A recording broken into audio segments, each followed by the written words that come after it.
Well, hello and welcome to Boomer Banter, where we have real talk about aging well. I am your host, Wendy Green, and every week we have honest conversations about what it really means to grow older in today's world. We navigate health, purpose, relationships, finances, caregiving, and everything in between. And today's episode is for anyone who has ever felt pulled in too many directions, for anyone who's suddenly become the one holding it all together. So imagine this. Your mom is diagnosed with Alzheimer's. Your dad is facing a brain condition that mimics Alzheimer's or dementia, and your stepmom has aphasia.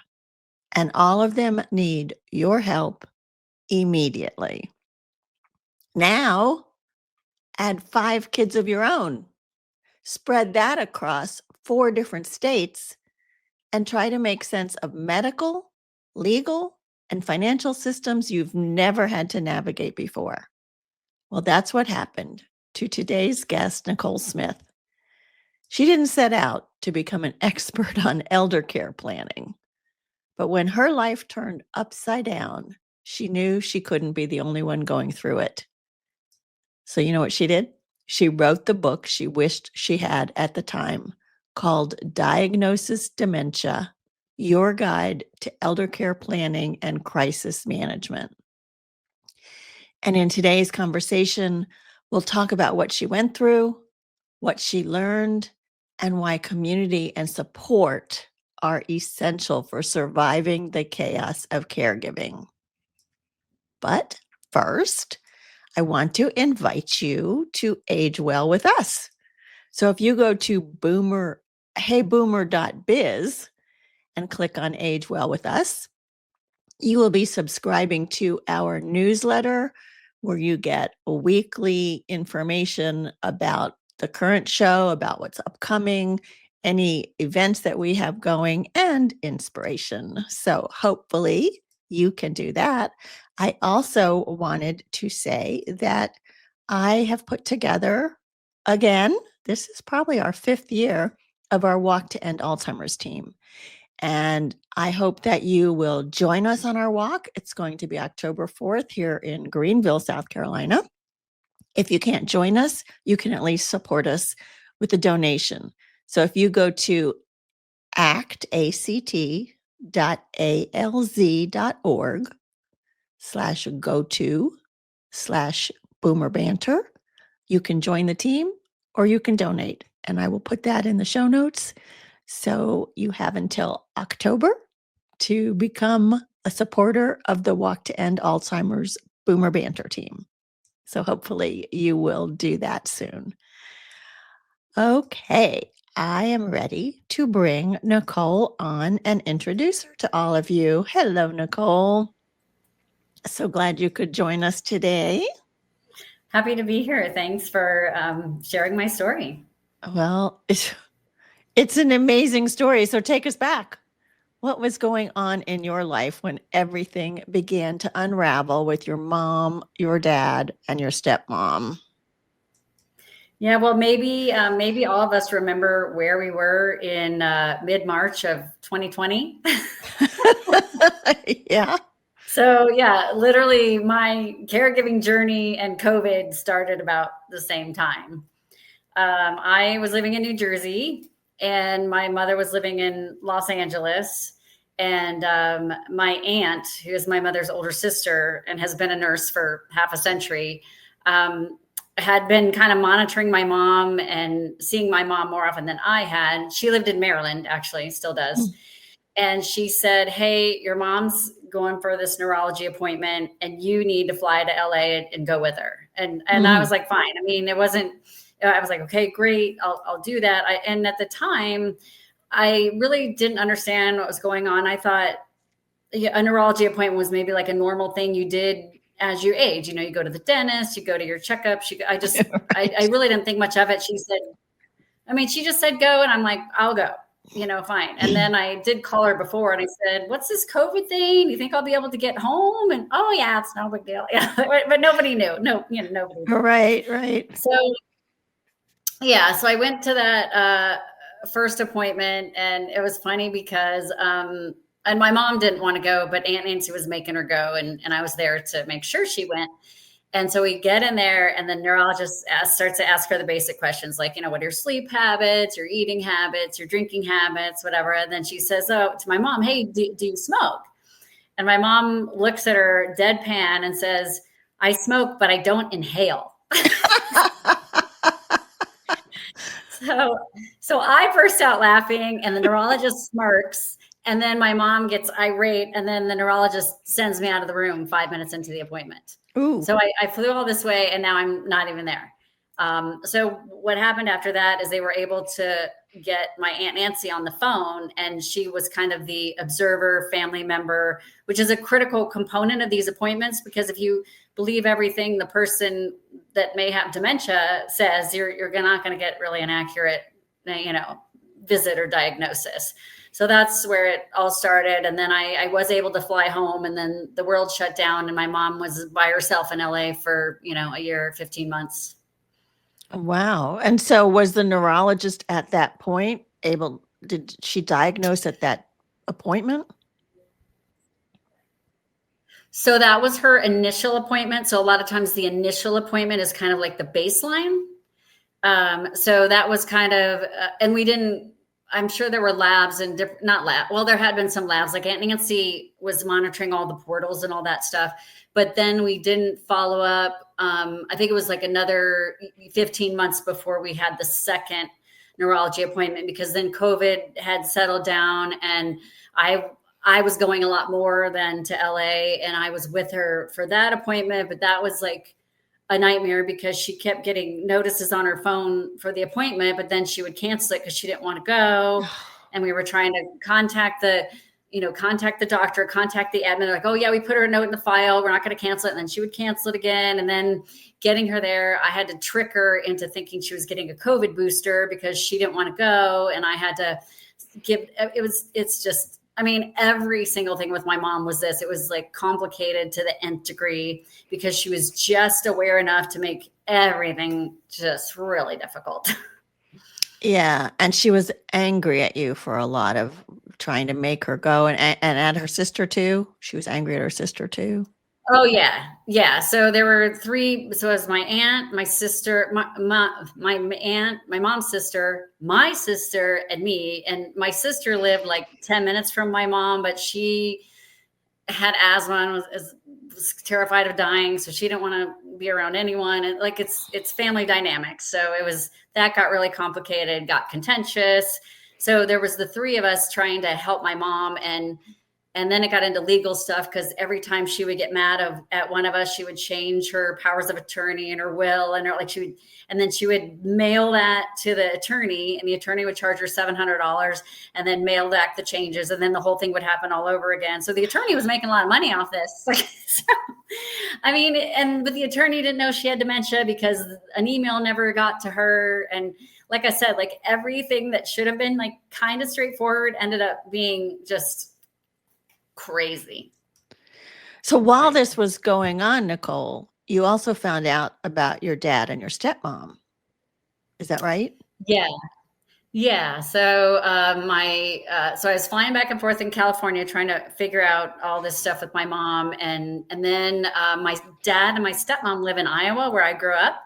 And my stepmom had just turned 70, and she had retired. She had some kind of part-time jobs, and she'd retired. And then I know my dad was kind of facilitating her appointments. And then it again, like all this was going on behind the scenes while I was dealing with mom. And so, yeah, she got aphasia. And then that tends to hit people younger and tends to be more progressive. And actually, she just moved into memory care in May. My dad moved her into memory care.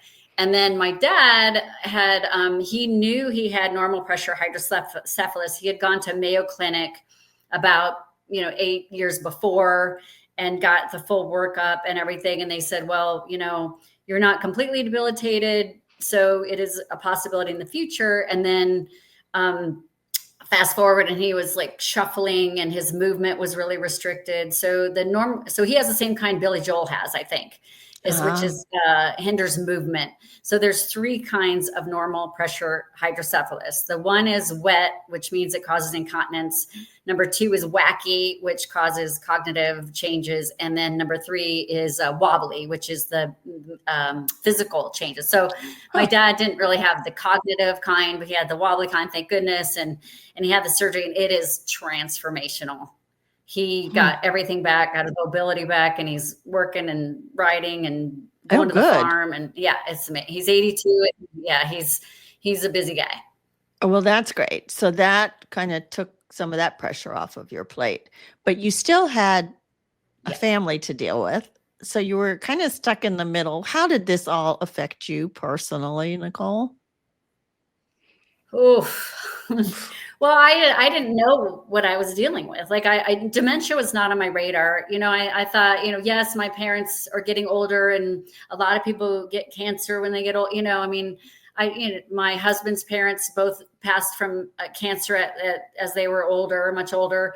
And so I just kind of, I didn't really think a lot about it, but dementia was not on my radar at all. I didn't know anything about it. And once I finally started kind of getting things a little bit under control, the travel and everything, I started listening to podcasts and looking for books. And I'm like, okay, I need to figure out what's going on underneath all of this. Like first it's whack-a-mole, or it's still whack-a-mole every day, caregiving whack-a-mole. What's popping up? What do you have to deal with? Put out the fires. And I still do that every day. But now in my spare time, I read books, I go to conferences, I follow things, and I am the dementia daughter. The dementia caregiving daughter, the dementia expert daughter. Yeah. So you were looking for all of this help. What did you find? Well, I found the 36-hour day, which is like it's a Bible, right? It's written by a physician. It's been out for 20 years, multiple revisions, and it is the Bible. It's the gold mine. But I mean, who has time to read that when you're running around crazy? And now I am a reader. So now I've read about 50 books about dementia, and still there's more to come. And then I started listening to podcasts. I started talking to people, and then I found Daughterhood, which was a godsend. Yes, so I want to talk about that. I want to talk about that. And but before that, before we get to Daughterhood, you had told me that there was all this stuff you needed to know, legal, medical, all of this stuff that you couldn't find the information at that point. And so that's what kind of drove you to writing this book. Is that the turning point that said, okay, I got to write? Correct. Yeah. Luckily my very, very first kind of contact was my son was really good friends with this other little boy, and his mother works in like elder care, or like a senior living, that whole space. And I kind of knew that, I thought she was in like commercial real estate or something. I didn't even know. And then once this started to happen, it clicked, and I'm like, oh, that's what she does. And so I immediately called her, and she helped me. Okay. She's like, you need to do this, and you need to know this. And I started just hanging out with her and picking her brain and like what I need to do, because she deals with these families every single day. And so, and I'm not an expert in any of this, but I'm a good communicator, and I'm a delegator. I'm not afraid to ask for help. So on the medical side, Aunt Nancy was already handling everything medical, any questions, any appointments, any kind of follow-up there.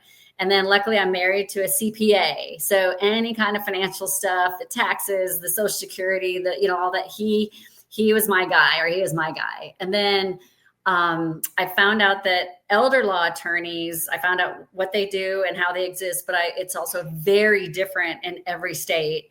And so I went down a list and called like a dozen elder law attorneys in Los Angeles, because that's where Mom was. And we didn't know what was going to happen. And so I hired him. It took me like 2 hours on the phone trying to get people. And I finally connected with him. I liked him. He had personal history with family Alzheimer, so he got it professionally and personally. So I hired him.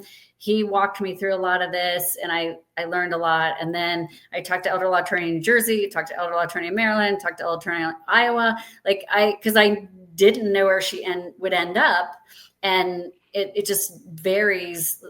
Everything varies. And so as I was finding websites and resources, I started to just kind of cultivate and curate different things that helped me, because I knew I wasn't the only one going through this. Like once you start talking about something, like in the drugstore, oh yeah, my grandpa, my aunt, my wife, my, cousin. So I also call this like the Wild West of elder care, because with the AI and all this stuff, you've got all these companies trying to automate and monetize and make their mark in the elder care world. But a lot of them are, fancy technology, but they don't get down to like caregiving is still kind of a human skill. Definitely a human skill. Yeah.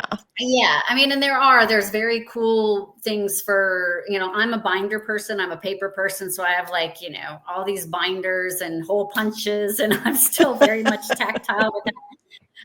So I have my binders, but some people maybe have heard of the knockbox, or they've got electronic, record keeping, and yeah. But I need to ask you, like your mom was in LA, then you moved her to New Jersey? To Maryland. Okay. Yeah, I tried to move her to New Jersey. So I wanted to move her to New Jersey, and I had my really good buddy friend kind of direct me which were the best places. And then we did a FaceTime evaluation with a nurse who was like 12. But anyway, she's like, oh, well, your mom knows who the president is, so she can't have dementia, so we can't take her. Okay. I'm like, okay. So, Right. I'm not an expert in dementia, but and a lot of the primary care physicians, they're not experts in dementia. I mean, it's just so nuanced, right? And plus, my mom, as well as other people with dementia, they can rise to the occasion and say, seem totally normal, totally with it. That's just like a natural skill that the brain just kicks in when it's in survival mode. And they could, my mom used to run her own business. She could bring that bravado. So the big question behind that, and then you moved her to Arizona, was with the elder law, did you have to remake her will and her power of attorney and all every time she moved? No, because well, you have to talk to an elder law attorney about it, because it varies. So, but because she was living in California and everything was drafted in California, it's still valid. So Okay. they do like you to, but I'm talking, well, so I also the elder law attorney in LA encouraged me to try to get to do conservatorship and guardianship, because she would not leave her house. And I didn't want to do that because it's very complicated. It's government, it's expensive, it's court fees. But that might have been our only option if she hadn't run out in the middle of the night and caused massive chaos. And so then she got admitted to the psych ward. So I mean, and then she was even in the hospital, and the psychiatrist assigned to evaluate her said, he even called back and said, well, she's fine. Why is she here? I'm like, oh, but I had to fax all the letters from the neurologist and the doctor. And I mean, there were so many moving parts, and we had, I could go on and on. My aunt had to work with the neurologist and the primary physician for 8 months to get them to write the letters to declare her incapacitated, which is crazy, and we needed those to invoke the terms of the trust. And I mean, that's what I'm saying. I just learned all this because I was playing whack-a-mole. Every time I thought, okay, we got this, and it's something else and something else. And so. Okay. So, so at some point you were like, okay, there's all of these things that a person in your situation doesn't know. And you started to put all this down. Was there a couple of things that you wished you had known, right off the bat, that would have made some of this easier for you? I wish I would have known about dementia, but that is, I mean, that's the rub, right? Everybody waits for a crisis and nobody, and you might not get dementia. I mean, our family did or developed it, and they still don't know what causes it or why it happens or who's at risk. Like, 'cause there's still 100 years after the first case, the first documented case, they still don't really know that much. I mean, there's all this money and research going on. What would I know? So I'm not afraid to talk to people and share my problems and ask for help. And so I think that was my biggest asset, is like, because there's, there can be shame and blame associated with dementia, but I wasn't worried about that. I'm like, okay, everyone to the world, my mom has dementia. What do I do? How do I get help? Just be aware of your aging parents. So pay attention to your aging parents. That's what you need to know. And they're going to be reluctant to have any help because they want to be independent, of course, but you need to pay attention because they're going to cover up and they're going to tell you they're fine. And unless you get eyes on and unless you get your documents in order, it's going to be chaos and it's going to be a crisis call you're going to get. Nicole, I want to talk about the family dynamics a little bit. I mean, you had your aunt helping, right? How did things go with your sister? Well, we've always gotten along. We're very different, as some siblings are, but she lived, like I said, like 10, 15 minutes from my mom in LA. And I live 3,000 miles away with all the kids. She has 2 kids. I have 5 kids, and she works. I don't work outside the home. And she was very paranoid about the whole health situation. Sure. And she's had asthma since she was like an infant. So it's, and she managed it really well. And, but the thing that I didn't appreciate is that I came to help. I came to sell the house, move stuff, figure it out, take the appointments, do everything, which was fine. But then she kept saying, oh, well, you're doing this wrong and you're doing that wrong and you can't do it that way. I'm like, well, are you going to help? Well, no, I just want you to know that you're doing a terrible job. I'm like, okay. So I literally blocked her from everything for 2 years and didn't speak to her. Yeah. Oh, I'm sorry. I'm like, if you're not, I don't expect to be thanked, but I don't want to be criticized. Is it better now? And that's very common, very common. Usually I'm the oldest daughter. So. Yeah, it is common. And hopefully you're better now with your sister again. Yeah, I mean, we're cordial. We both have kids at the same university here, and we get together, and it's all fine now. But yeah, it was hard. So one of the challenges in your book, you talk about, your mom's resistance to everything you wanted to do. So do you have any tips on how to deal when you're dealing with somebody that is so resistant to your help, or taking them to doctors, or looking at a place for them to move into, or any tips? Because a lot of people face that. Yeah, you have to be sneaky and lie.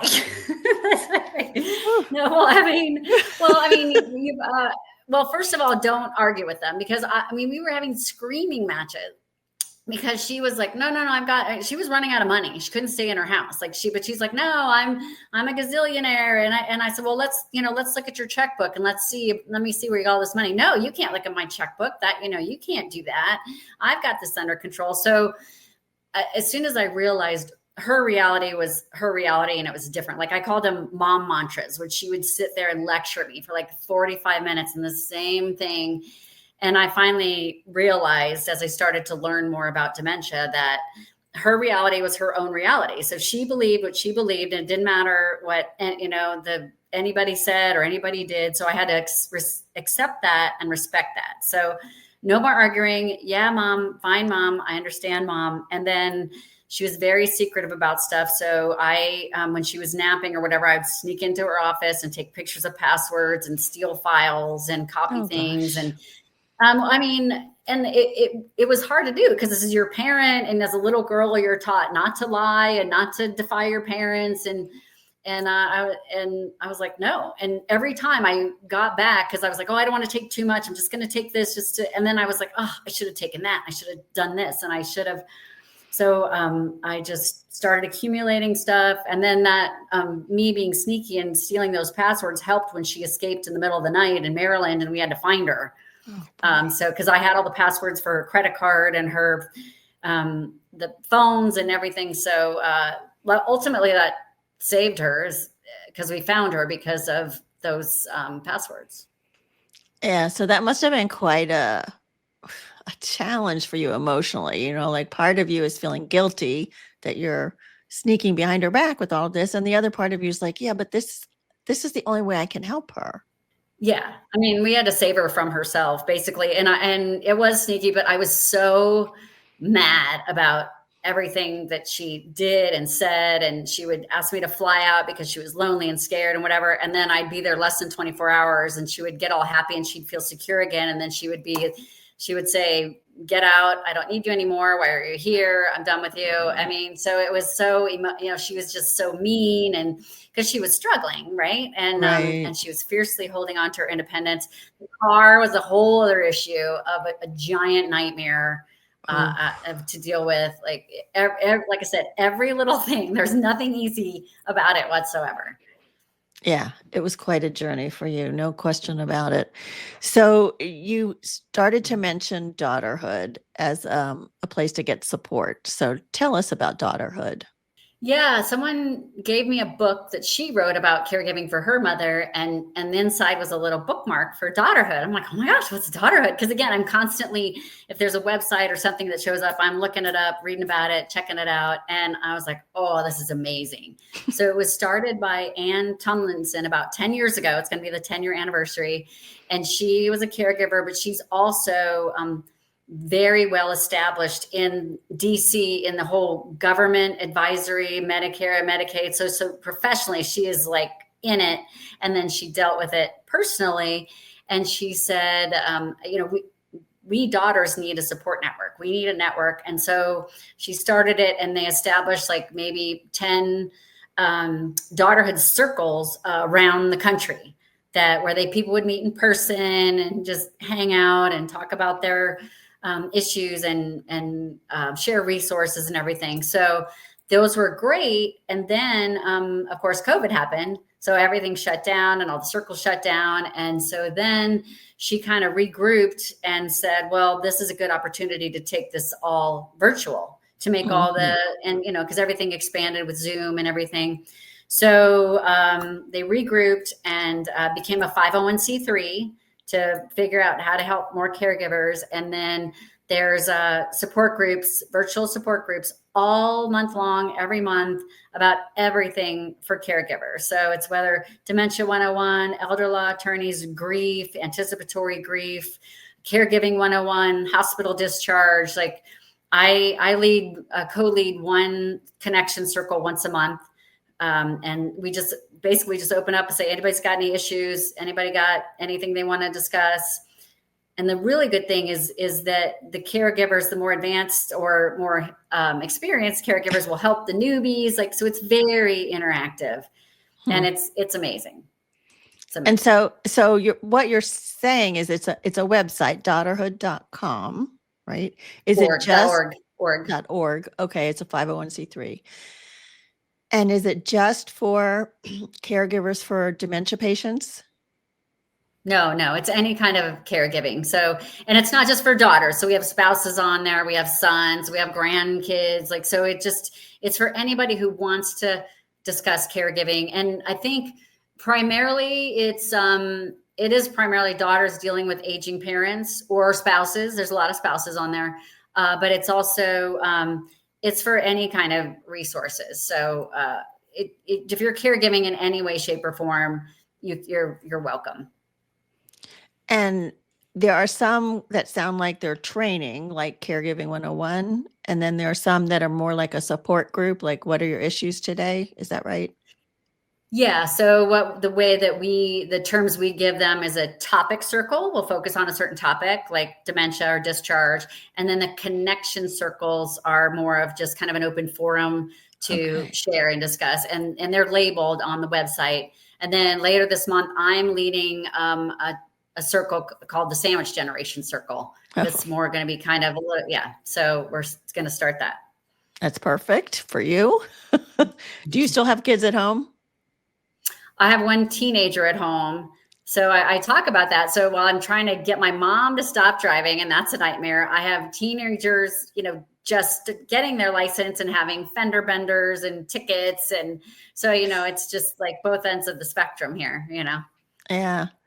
So if a friend of yours came up and said, oh my gosh, I'm just starting down this path with my mom, what would be your advice to them? Well, I just had this, my friend called me the other day, and I was like, well, in my book, I say you need to have these conversations. Nobody wants to talk about death and dying and debilitation and dementia, but we're all aging. We're all going to need some kind of care. And so you've got to get comfortable talking about these things and starting it in a very calm manner, not in the middle of Thanksgiving dinner, So I would say, talk about, because a lot of the families are spread far and wide these days. So talk about where is your loved one going to live? Like, are your parents going to stay in the community they've been in forever, stay in their house, join an assisted living there? Where are they going to stay? How do they want to live? Have these conversations, and who's going to pay for it? Like, Medicare does not pay for long-term care, does not pay for assisted living, does not pay for any of this. You can talk to an elder law attorney and impoverish yourself so that you qualify for Medicaid, and they will pay, but it's like a 3-year process. So there's resources available, but you have to dig. So I always tell people to contact your local area agency on aging. There's one in every county all across the U.S., and they've got resources for legal, medical, financial. They should. They're not all exactly the same, but they've got resources. So for example, I went to my AAA to talk about Medicare because I had to change my mom's Medicare, and it was a nightmare, and I was ill-advised. And so that was my latest, whack-a-mole moment last year. That's all I spent, was trying to figure out Medicare, which is impossible. So I always tell people to go to the area agency on aging. And then I tell people, number one, get powers of attorney for yourself, your parents, and any kids over 18 for medical, financial, and then some states even have a mental health power of attorney. What do you mean for any kids over 18 get powers? So I've got kids over 18, and basically if anything happens to them, even though you're their parent, you have no say whatsoever. Like, you remember the whole Karen Ann Quinlan story and all that. So and I'm guilty of not doing this because my kids are in all these different states. And that's where the lawyer said, well, when they really should do it in the state that they're in, which makes sense, but then they're going to move. So I haven't, and it costs maybe, I think it's like $1,000 to get those drawn up. So it's not cheap, but for parents, for yourself and parents on the back end, if you don't have those and you end up going to probate, it's going to be way more expensive. So, and if they're married, though, that would go to their spouse, right? Not necessarily. No, it depends on state law, common law. And then what happens a lot of times is people middle-aged, they'll get divorced and they have a second spouse, second family, kids, but then they forgot to change the beneficiary on their pension and it's going to the first wife. So, I mean, that's what I'm saying, that the powers of attorney is like your very basic starting point. And then you get into advanced directives and will and estate and trust. And it gets complicated from there. Beneficiary designation, payable on death for CDs, and the banks sometimes don't recognize power of attorney. So it really gets complicated really, really fast. So that's why you start with your powers of attorney. You have an actual attorney, you draft those powers of attorney. And so I wouldn't mess with those because the law can get tricky and it's nuanced. And if you aren't clear, then probate's going to be like, nope. Yeah. Now, you mentioned when we were talking the other day about, you recognize that you're in a good, strong financial position. And so being able to do some of these things was not as, let's say, financially difficult, emotionally terribly difficult. Yeah. But in your book, you also provide an awful lot of resources for people that may not have the financial wherewithal that you have. And so, how did you find some of these other resources? Well, I basically started with the area agency on aging because that is your like government, state, federal resource for everything aging. So, and then there's like a million organizations like Got aging life care managers that can help. Like you can build your team from friends, family, paid professionals, but you have to know the terms. Like I said, becoming a caregiver is like learning 4 new languages simultaneously while under duress. So you have to know the financial terms, the medical terms, the legal terms, and the caregiving terms. Like, so when I called, when I got this list from, I think, the hospital about like mental health and mental this. So there was all these like mental health hotlines and all this. So I started calling and I was like, okay, my mom has Alzheimer's. Like, how can you help me? And they're like, no, we're mental health. We're not Alzheimer's. I'm like, it's all mental, but it's, I didn't, there's delineation. You need the right terms. Yeah. You have to have the right terms. You have to know what to ask, how to ask it, who to ask. And so it is overwhelming. That's why I call my book, I call it Organize the Overwhelm. And we just have to start with, whack-a-mole. Like usually whack-a-mole is going to present itself. So our first thing was trying to get mom to move into independent or assisted living at that time. And she kind of went along just to kind of PSS, but she had no intention of going anywhere. And so that's when I had to learn about, okay, well, your only option is going to be guardianship to get her out of her house. And that takes 6 months and $10,000. And like, I mean, who has that? Right. Right. So you just got to find somebody, AAA, Areas Agency on Aging, because they can direct you to Medicaid, they can direct you to housing, they can direct you to waivers, they can direct you to vouchers. So they know the system. It's all about working the system. And it's a vast, confusing, red tape nightmare system. It does sound like it. So when you think about your mom's future, your future, what gives you hope, Nicole? They're trying to find a cure in earnest. So there's a lot of people working really hard to solve this global problem. But I always go back to what we've all known forever. What's good for the body is good for the brain. So diet and exercise and sleep, stress, friendships. So, I mean, we all kind of know what we're supposed to do, but we all want a pill, right? And the pharma companies want to give us a pill, but that's right. And my friend was saying she's got a friend who is like having all these problems, and I think she's early 70s, but she's on all these meds. She's on, and my friend was saying, the meds are a problem because you have this med and then you counteract it with this med and then you counteract the symptoms. Pretty soon you got 15 meds you're taking. And then, so they say when people go on hospice and they take away all of their meds, they like come back to life because they don't have all this stuff in their system.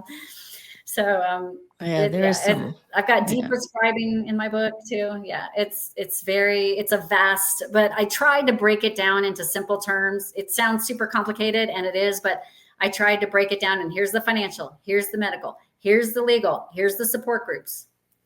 And amongst that, you tell your story, which was just overwhelming just to read it. So before we wrap up, what do you hope people can take away from your story? Know that you're not alone. There's 50 million caregivers out there, 50 million.